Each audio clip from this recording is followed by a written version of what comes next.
Hey, my friend, Shannon here. If you are thinking about starting a second act in your career and you just need a little guidance to get you there, head on over to secondactsuccess.co/coaching and book a free discovery call with me. I am here to help and I can't wait to chat with you. Now it's time for an all new episode of the Second Act Success Career Podcast. Let's dive in. I went through my dark night of the soul. Everyone goes through them. Nobody gets through this life unscathed. And when I got through it, I thought, I'm just going to go and ask an older demographic that question. Why are we here? What have you gleaned from living life? They say nobody on their deathbed ever wished they made more money or worked harder. So tell me, what have you learned? I started going and interviewing a person a week, and people would reveal really personal information to me. And it was incredible. After 2.5 months, I realized there were really common themes. And I was like, this is so good. I'm going to write this up. And I'll call it 52 Weeks of Hope. Hey, you. Are you feeling stuck, desperate for a career change, or thinking of starting a business, but you're just not sure how to make your first move? I'm television producer turned career coach Shannon Russell, and this is the Second Act Success Career Podcast. This is where you will not only get the career advice you've been craving, but you'll get tips from career and business experts, along with inspiration from others who have made a career transition to find second act success. Let's get started. What would you say if I told you there are 52 weeks of hope in front of you? My guest today is Lauren Abrams. She is a successful Beverly Hills attorney. Lauren realized that you can look like you have it all on the outside and not feel like you do on the inside. Lauren began asking people all over the question of what is hope to them. Lauren wrote How to Be Your Best Self Right Now, and she hosts the 52 Weeks of Hope podcast. She is here to talk about her journey from law into creating hope for others. I can't wait to introduce you to my friend, Lauren Abrams. Lauren Abrams, welcome to Second Act Success. How are you? Thanks. I'm great, Shannon. I'm so happy to be here. I'm so happy to see you again. I was just a guest on your amazing podcast. We had such a great conversation. We did. And I've gotten really great response to your episode. It's a really good episode. I'm looking at what number it is so that people can tune in. I'll link to that in our show notes as well, so people can go back and listen to that one. So let's start talking about your career. You've been a lawyer in Beverly Hills for over 20 years. Did you always want to practice law? Oh my gosh, no. I was at UCLA. I got into SC Law School. I was always going to go and get my master's from Annenberg School of Communication. So when I get into SC Law School too, I was like, okay. Once I was in my second year of law school, I started going at night for my master's, and I never thought I'd be practicing law. In fact, I wanted to go for my doctorate, and my husband at that time, he's like, paycheck. Once I graduated law school and I got my master's. Much debt by that point. You just need to start paying it off. Yeah, I went to UCLA on scholarship, but the private school SC is where I could use. Anyway. Oh. Everything unfolds the way it's supposed to. It just always does. And I had been at the DA and doing different trials and things like that. But once I got sworn in as a lawyer, I couldn't do that anymore. It was a certain program I was in. And so I was just running around doing trials for anyone I could. So I got a couple of cases. I was just like this go-getter, and I'd go to the law library, and I started doing employment law. People have been discriminated against, and things just unfolded. Somebody said, go look at this court file, and I didn't even know what a court file was downtown. It's a mess, but there's a trial coming up. It was this huge case. I had no idea. And it settled for hundreds of thousands of dollars. And they kept trying to settle it. I'm like, no, it's a trial. And anyway, I was just trying to be a good advocate for my client. And with that money, I ended up opening my office in Beverly Hills.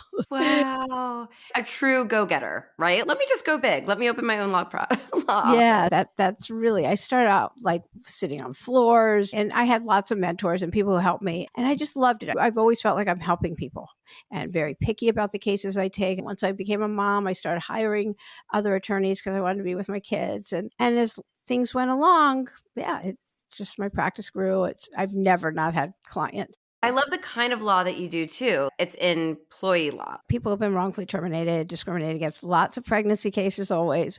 Women who aren't allowed back after they've been on maternity leave, or they say that once they finally say I'm pregnant and stuff, they get terminated. I've always had those cases. Not to get all into the legal system of Los Angeles, but being a television producer myself, a lot of the industry is freelance based and gig based. So I wonder if you've had any experience with that, because for me, yeah, they're screwed. They're screwed. My show got canceled on my second maternity leave, and it was okay. Well, there's no show to come back to. So it was on me to go and find my next job. And you know what? I didn't. I ended up starting a business. And so that was my second act started. But Right. I always wonder about that, because that's got to be a really tricky situation. You have no leg to stand on when you're freelance. No, you don't. All these different professions went through my head in a nanosecond. I thought of 300 professions, like photographers. This is like all kinds of people. Yeah. It's a majority. I feel like it's a majority in Los Angeles of all cities, but wow, what a great profession. And so tell me how you started pivoting. You're still a lawyer, but that you got this idea to start a podcast about 52 Weeks of Hope, and what led you into that second act, if you will. Oh, yeah, it's definitely a second act. I went through my dark night of the soul. Everyone goes through them. Nobody gets through this life unscathed. And when I got through it, I was like, what the hell was that? Because I'm always so grateful. And it just really threw me for such a loop. And the only way through is through. So when I got through it, I was like, why are we here? I don't understand. And I thought, I'm just going to go and ask an older demographic that question. Why are we here? What have you gleaned from living life? They say nobody on their deathbed ever wished they made more money or worked harder. So tell me, what have you learned? And I thought, I'm going to interview a person a week for a year for me. Just for me. It was my project, my DIY. I'm not a DIYer, but that's as close as I would get DIYing. And so I did. I started going and interviewing a person a week, and people would reveal really personal information to me. And it was incredible. And I would go home and I would write it up. I love writing. And I would send some of them to my best friend in my own verbiage. And after 2.5 months, I realized there were really common themes. And I was like, this is so good. I'm going to write this up. I'll write one of those books where you open it up and you're like, that's just what I needed to hear. Or you close it and open it again. And you're like, no, that's just what I needed to hear. And I'll call it 52 Weeks of Hope. Then the pandemic happened. So I started podcasting, and then suddenly I wasn't confined to LA. I could interview people from anywhere, and it's just had a life of its own, and it's just been amazing. And now I'm doing these confidence and clarity boost sessions where I'm really helping people hone in. You and I are doing a lot where we get to help people. Yeah. So I think that's why your episode is so good when you talk about how you get to help people and how you went through your process and story. We can learn so much from each other's stories, and it makes you feel like you're not so alone. Yeah. Because you're right. We've all had these dark moments that we question. And it could be whether we're a parent, not a parent, at different stages. You don't know when it's going to hit you. But then you just say, what is it all for? Okay, let me get back to what my purpose is. Your project really did that. I mean, it was amazing because I'm always so grateful and this and that. So it just really struck me. I'm a single mom with 2 kids. So for me to have gone through that, I was like, wait, I'm not like this, but clearly I am. You know what? There was something on your website that I saw that I thought was interesting, is that you said that people would look at you, or you were afraid people were going to say, what do you have to be depressed about or upset about? And I think that's unfortunate that you can look at someone who looks like they have it all together and not understand that there's so much more behind that. It's so true. There was one attorney who worked with me for a long time, and he always thought, Beverly Hills lawyer, everything's been handed to her on a silver platter and blah, blah, blah, blah, having no idea my story. See, and that's how we connect with each other, is through our stories. He has no idea that years ago, it's now been decades, I used to be on the streets. I was strung out. And it was only in that moment of grace when I called for help. There's no way I would still be here if it wasn't for that. And I ended up in rehab, and I found out, there's a way to get help. And slowly built to life, very slowly. I'm not one of these, And then after a few years of working and getting a place to live and all of those things, I started going to college. So it's an amazing story that I ended up at UCLA, that I ended up in law school. That's why I say I'm always so grateful. I never for a second forget where I come from, ever. I can remember being around all these parents thinking, oh my God, I would give anything for any of their lives. I'm a single mom. I was given full custody of my kids. I'm raising them. Yeah. I felt so alone. And you're not. You're never alone. You don't have to be. It's a feeling, like you feel alone. And I can feel alone in a nanosecond, by the way. A few weeks ago, I was at something and someone was telling a story of a party she threw and this and that. And I went, I have no friends. Like instantly I thought, I have no friends because I would never have been invited to this party. And she was talking about it. And I all of a sudden felt alone. I'm not. I have tons of friends. But my head will in a second say, you have no friends. And I'll suddenly feel alone. I was like, what? Our heads can like do these kinds of things so quickly. And it's the awareness and have tools to get out of that quickly. That's a remarkable story. And to see your success shoot up from there and to be this example for your children and then to turn around and say, okay, I want to spread a message of hope to others is so admirable. Your life was saved at one point, and maybe you're doing the same thing for others now by sharing these stories and showing that there is hope in every week, in every moment. So tell me about some of the stories that you've come across throughout your interviews and kind of some of the people that you've touched upon and interviewed.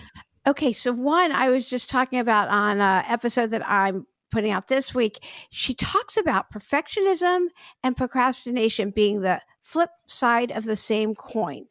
And I wrestle with this in my head all the time. Her name's Deborah Hurwitz. She's a maestro and she was on Broadway and she's now a coach and different things. But she says a lot of people won't attempt things because they want to do it perfectly, which I understand that. But I'm always so happy that I get anything done. I don't think of myself as a perfectionist. Right. I just want to get it done. But it has stayed with me because I think that's true for a lot of people. Perfectionism and procrastination being a flip side of the same coin. I don't know. I never thought of it, but I guess hadn't either. But when you explain it about, I can't launch this podcast, I can't send my book into a publisher until it's perfect. Now that makes sense in that way. It's like that whole perfectionist thing. Yeah. I just wanted to get my podcast out. I didn't even listen to podcasts, like maybe Brene Brown or Oprah or something, but I just started a podcast. Hey there, my friend. Shannon here, just popping in quickly because I'm wondering, is this episode getting you thinking? Are you starting to come up with ideas for your second act? Maybe it's changing careers, writing a book, starting a business. Whatever it is, I am here to help. You can book a free discovery call with me so that we can chat about your next steps. So head over to secondactsuccess.co/coaching. Now let's get back to the episode. Lauren, you started off interviewing people and writing these stories for your book. And then you decided, okay, COVID's here. I'm not really going anywhere. Let's start a podcast. How did you even learn the steps to take to get there? I asked somebody who knew somebody who had an editor. I just started recording. I don't know. I just started doing it. I just read, research. I have no idea. Maybe it's depot skills. I always think I'm very engaged. You and I have talked about this a whole bunch. I'm so engaged when I'm talking to somebody and so present. And I just love it. There's certain things what fills you with joy. Yeah. You know what you love. And that's the thing. It's like I ask certain questions on every episode, and it's why I keep wanting to be like, yeah, you so understand. It's like, what gets you to take that leap? If you're not doing what fills you up, like life's in session, it's don't think about it, do it. Even if it's just a few steps in the direction of your dream. You want to live in that joy. So what will it take to get you there? And that's what you do, Shannon, is you help people get there. And you know what? I don't know about you, but when I'm recording or even talking to you now, you'll say something and I'm like, oh, a listener needs to hear that. You just start thinking about what someone on the other side will be listening with their earbuds in and hearing our conversation and getting something from it. And that's what lights me up. I get so excited that our conversation can get someone else to pull the trigger on making their second act and starting and trying that, because we do get this one life. Yeah, it's so true. And I now have a confidence and clarity growth scorecard, which is so fun. That. So I feel like, I've quantified the personal growth space. But there are little things you can do every day. And it's only try each week to do a little bit better. than you did the last week, maybe 1 point better. And so that's fun too. So there's that. I feel like I'm learning about all different modalities by interviewing people, by the way. I've learned about EFT tapping. I'm very conscious of my breath work. I've interviewed so many people that do breath work. So I'm very conscious that I'm always breathing. I thought I had learned all the different modalities. And last week I interviewed family constellations therapist. I saw your reaction. You've never heard of that either. No. And can I tell you, I have now met 2 more people that do this. They're now being brought into my space for whatever reason. I have no idea. Intrigued. Yeah, it's very interesting. She's French, and Goop and Hay House are her backers. And Wow. I don't want to butcher her name. She's French. It's Marine Selenet. She's Beautiful. fabulous and interesting. And and it's a whole process, and it's easy, actually. You go back just to your grandparents and you take a look, and it's just a way to look at maybe some blocks that you have. And I had never even heard of it. I interviewed somebody who sees colors since he's 2 years old. Some people feel energy. I'm very sensitive. I think a lot of people probably who are listening to either of our episodes are probably empaths and sensitive people. But this Dominique Zendak, he sees colors like since he's little. And he was on TV a lot in the UK. And it's just, he can't do this justice. Yeah, I'm getting such an education. It's just fascinating. I'd love to know, you said there were a lot of people when you interviewed older people about looking back on their life. What were 1 or 2 things that you found a thread that people were saying was something that they regretted? Okay, so the message is, it's like in the blue zones where people live the longest, the healthiest, and the happiest, because why do you want to live a long time if you're not healthy and happy, right? We need community. We need to be with each other. We need to physically be with each other, take care of each other, community and service. Those are really big things. Helping each other.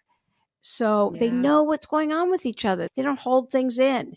Wow. And so being vulnerable, being accountable to each other, holding things in doesn't help anything. It doesn't build any type of community. Yep. It's community, like you said, and service. In the service aspect is just feeling, again, that brings community and feeling like you're giving back. And it's always, if you do a good deed, something is coming back to you. And I don't even think of it as a good deed. It's just, this is how you make friends. This is how you get close to someone. And it's stuff that nobody ever talks about. I grew up as if everything was so secretive, and there was nothing really going on in my house, by the way. It's not, there was all this abuse. We just didn't talk. You didn't talk about anything. You didn't know your neighbors. There was no reason. Isn't that funny? Yeah. I love it. I love that you're getting this information out of the people that you're interviewing. You're sharing it now on your podcast, and you wrote your book, but you're also getting to probably reach an even broader audience through the podcast, which is great. Absolutely. And we're a resilient species. What people have been through is incredible. So community is the number one. That is the number one thing. I took the first 52 weeks episodes, all the messages of hope, and I compiled them into 8 overarching themes, and I call it the meaning of life. I was like, now I know. And number 1 is community. We need each other. And number 2 is love and service. We need to love each other, and we need to help each other. So service. And one of the top messages is resilience. So we are a resilient species. So yes. Oh, that's fantastic. And I know your book is available on your website. Yeah, the ebook, but also I've got chapters from the book are up there, and they're really good. I can't even do them justice. And how cathartic was it for you to go through that process after your dark time of the soul that you talk about? I'm sure it still is, doing the podcast and having more of these conversations. Oh, I just love doing them. They're so uplifting. Listen to Andre Owen. That's one my husband always talks about, because he was in prison for life. He got out, and that he gives the most incredible message of hope. He goes on this, I made his message of hope its own little tiny episode. He's incredible. He has spoken all over the world. He is unbelievable. Wow. Yeah. The people I get to talk to, it's pretty amazing. What is some advice that you would give to someone who is in a dark place and thinking, what is this? What would you say to encourage them to get to the other side? To talk to somebody. Don't keep it in. Everything passes. It just does.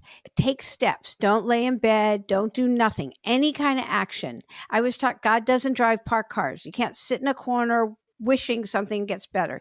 Any kind of action towards what it is you want to do creates the energy towards that dream. I don't know how that works. I start podcasting, amazing guests appear. It just happens. I started my law practice. People were like, did you worry about that? Did you worry about getting clients? No. If I thought about all these things, I never would have started my law practice. It just works. It just works. If I sat around worrying all day, nothing is ever going to happen. Just take action. You want to write a book? Write 200 to 300 words a day. That's it. That's not much. And don't worry about it. And just write. You're going to edit it for so long and so many times. So you just write, because writing's cathartic anyway. Journaling. The two best practices that I do are journaling and meditation. There's nothing better that will make you feel better than journaling and meditation.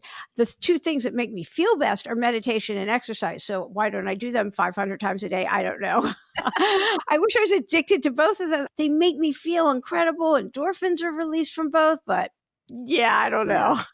Meditation is easier than exercise. So that's, yes, it go is. to that one. Yeah. Exactly. But I like that because I feel like you're right. It's just those little steps. And you brought that up earlier too in your scorecard. The idea that it's just those little pieces, do something each day to get you there. And it's the same thing when you feel like you're in a dark place and you want to get to the other side. And it's the same as trying to change careers or start something new or launch a podcast. It's just little steps.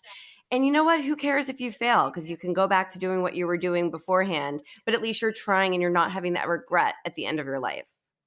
Oh my gosh. Yeah. Yeah, definitely. And get an accountability partner. Having somebody you check in with once a week, I think that is huge. I'm really big right now on talking about accountability partners. I had somebody I would check in with once a week, and I'm sending right now people to my Facebook group. I'm like, just go find an accountability partner, because I just think they're so great to have somebody you don't really know, so that the people pleaser in you will get done what you say you're going to get done a week later, whatever it is. Say, okay, here's what I'm committing to. How can I help you? Because my accountability partner totally helped me, and I helped her. She helped me like in the beginning with titles and descriptions, and she understood SEO and she understood that world. I helped her with her contracts. That stuff stressed her. It was no brainers to each of us. Like the universe took care of us that way. Shout out to Katie. I keep doing shout outs to Katie, and she's doing what it is that she wanted to do. And here I am with my podcast this much. Yeah. You can move faster with an accountability partner. And even you and I, Lauren, we're in a podcasting group together, and it's just nice to be able to bounce ideas off each other, have our coach in there giving us ideas. And you have to show up to get the information, and it holds you accountable. Absolutely. And you don't have to invent the wheel. No, like you're around other people, whatever it is you want to do, there's a group. Go to a meetup, or you can just put something out there, and you'll find the best one too. So I always like to talk about the through line, the thread that kind of weaves our whole life together. And with you, I feel like it really is service. You're serving your clients in law. You're serving people now with the stories and that you're sharing on your podcast. Absolutely. Yes. Yeah. All right, it's time for our 5 fast cues of the week. Here we go. Name one thing that these different chapters in your life have taught you. That everything always works out. It might not be on your timetable, and it might not be the way you thought it would, but it works out. And I learned that from interviewing the much older demographic also, but it does always work out. We need to hear that. We need to be reminded. Would you recommend taking a leap into a big life change to your best friend? Oh, absolutely. Yeah, go for it. What is one piece of advice that you would give to someone who is trying to start a second act? Take direction. Just take the energy created from even small steps, which is what you talked about on my podcast. Taking those small steps creates energy, and that energy creates more energy, and it just does. My kids used to get so sick of hearing me talk about energy. I'm like, you'll learn about it in school. It's not just me. Yes. Yeah. It just, even those small steps in the direction of what it is you want to do, it works. It just does. It works. So what does the next act look like for you, Lauren? I'm doing it. I'm going to podcasting, keep writing, and more of this. I just love what I'm doing. So Good. And the confidence and clarity, you touched upon it, but we didn't really get into it. Everything's on the website, 52weeksofhope.com. You can go on there and click, and there's confidence and clarity growth scorecard. But you can also get a free confidence and clarity boost session, a second podcast that I'm doing right now too. You can listen. I think they're really relatable. They're just like 15, 20-minute sessions. So you can get one of those for free, or you can go and listen to some and get some tips and tools for how to move forward. Great. So we can all connect with you on your website, which is 52 Weeks of Hope. Yep. The number 52weeksofhope.com. I will link to everything in the show notes too on all the different ways to get in touch with you. And Lauren, do you feel like your second act is where you want to be? Do you think you're going to get out of law and stick with podcasting and writing? We'll see. Yeah. Well, keep doing what you're doing because you're bringing so much good to the lives of others. And I enjoy your podcast so much. And I'm so happy to call you a friend. And thank you so much for being on today. Yeah, thank you so much. If you would like to learn more about 52 Weeks of Hope, to read Lauren's book, check out her podcast, just head over to 52weeksofhope.com. My wish is that this episode leaves you with some hope in your own personal and professional life, that you know that you are not alone on your journey. All of us have had a dark night of the soul, as Lauren calls it, and we can get through it on the other side. So please take the sense of hope with you into your day. You can DM me on Instagram at Second Act Success and tell me what you did today to bring some hope into your life or maybe the life of someone else. Thank you so much for spending this time with me today, and I will be back with you on the next episode of the Second Act Success Career Podcast. Thank you for joining us. I hope you found some gems of inspiration and some takeaways to help you on your path to Second Act Success. To view show notes from this episode, visit secondactsuccess.co. Before you go, don't forget to subscribe to the podcast so you don't miss a single episode. Reviews only take a few moments, and they really do mean so much. Thank you again for listening. I'm Shannon Russell, and this is Second Act Success.